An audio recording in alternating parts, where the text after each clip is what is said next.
In sales calls, stop losing your clients when you ask for payment. That's what we're going to talk about right now, because it's really simple to do. And we came up with a framework yesterday when training with one of the closers that we've currently got trialing. We approach our sales calls like a consultation so that we can tailor what it is that we do to them, because we have built it specifically for one avatar. That being said, everyone's a special snowflake and they want to know that it's the right thing for them, right? So once you've established that you can help and you're about to prescribe your roadmap of what it is they're going to do, or like how you're going to fix it, what service they're going to pay for, the way that we outline this is we set the roadmap. Here is what's going to get you to where you want to be. And then we ask really 3 main questions throughout this process. And the trick to this is, do not move on to the next section unless you have a firm confirmation, a yes to this previous one, and you have ticked it off and you can move on to the next one. At any point throughout the process, if you get a no, you not only go back to that question, you restart all the way to the roadmap and you consult them, you replan what it is that you're going to do within the constraints they have just outlined so that they can stick to it.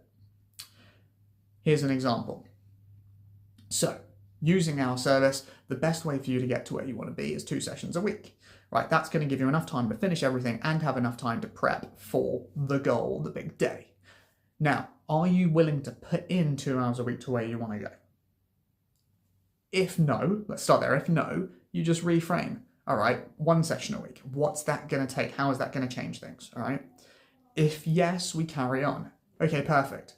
So now we are talking about price going forwards.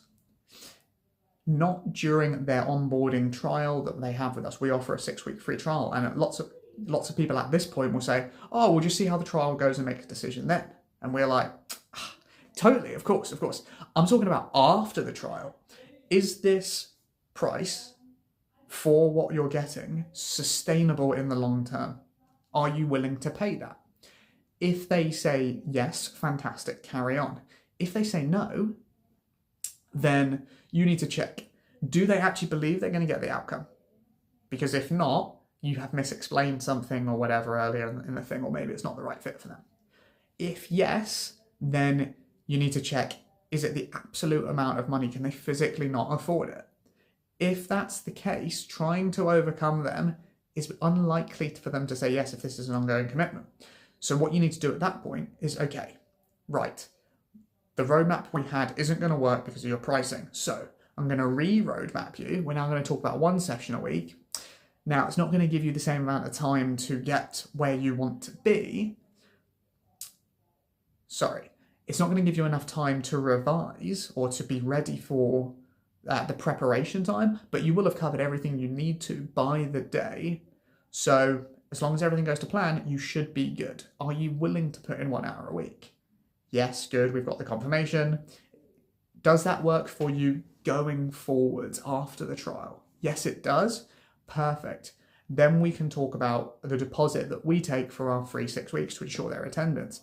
And once you have this willingness of effort and willingness of payment going forwards, I never have an issue at that point to then ask for money. But if you are talking about in the future, you're not committing to anything right now, if they're unwilling to pay for the thing going forwards, there's no way in hell they're going to say yes to paying for the thing right now. So it's a low stakes commitment for you, for them to say yes, for you to go, yeah, okay, they actually do want this, so now they're likely to say yes when I actually ask them. This will allow you to handle obstacles, which are much easier to deal with, rather than objections which come up after you ask for payment. The best sales guys don't really have objections, honestly, because they have dealt with them all before they even ask. The way I like to think of this is if you're going out on a date, right? Imagine you're partway through the date and you're just like, hey, can we make out now? And they're like, what? That's weird. Why would you ask that now? And that's what happens when you ask for payment prematurely. Whereas if the date is going really, really well, at one point you start holding hands, the next you are getting a little bit closer, and then you just lean in a little bit and they lean closer and you're like, cool. Now they will do it without me even having to ask. The sales process should be seduction, not rape. I like that because it gives the context here. But the way that you seduce them is you're just checking in the whole way, being like, man, that was really, really great. Oh, I hope we're not holding hands too, is that too much? Oh no, it's great, cool, we can carry on then. And you make light heart of checking in. So hopefully this makes a drastic difference to your ability to actually close in the section where you will ask for payment.